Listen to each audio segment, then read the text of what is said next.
ఎగురలేని ఈ చిలుక విశేషాలెన్నో. మానవ స్వరాన్ని సులభంగా అనుసరించే పక్షి చిలుక. ఇది ఏ విషయాన్నైనా చాలా వేగంగా నేర్చుకుంటుంది. అయితే ప్రపంచంలో ఎగరలేని చిలుక కూడా ఉందని మీకు తెలుసా? అదే కాకపో చిలుక.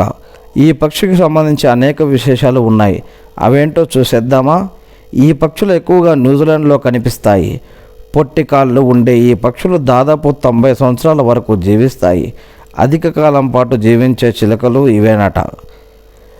ఇవి చిన్నగానే ఉంటాయి, కానీ దాదాపు 5 కిలోల వరకు పెరుగుతాయి. అధిక శరీర బరువు కారణంగా ఇవి ఎగరలేవు, కానీ చిన్న కాళ్ళతో చెట్లను ఇట్టే ఎక్కేస్తుంది. చెట్టుపై నుంచి దూకేటప్పుడు రెక్కలు దానికి పారాషూట్లా ఉపయోగపడతాయట. వీటిని రాత్రి గుడ్లగూబలు అని కూడా పిలుస్తారు. ఎందుకో తెలుసా? ఇవి పగలు నీరసంగా, రాత్రిపూట చాలా చురుకుగా ఉంటాయట. ఇది మనం వేటూర్ న్యూస్ నుంచి తీసుకున్నవి ఫ్రెండ్స్.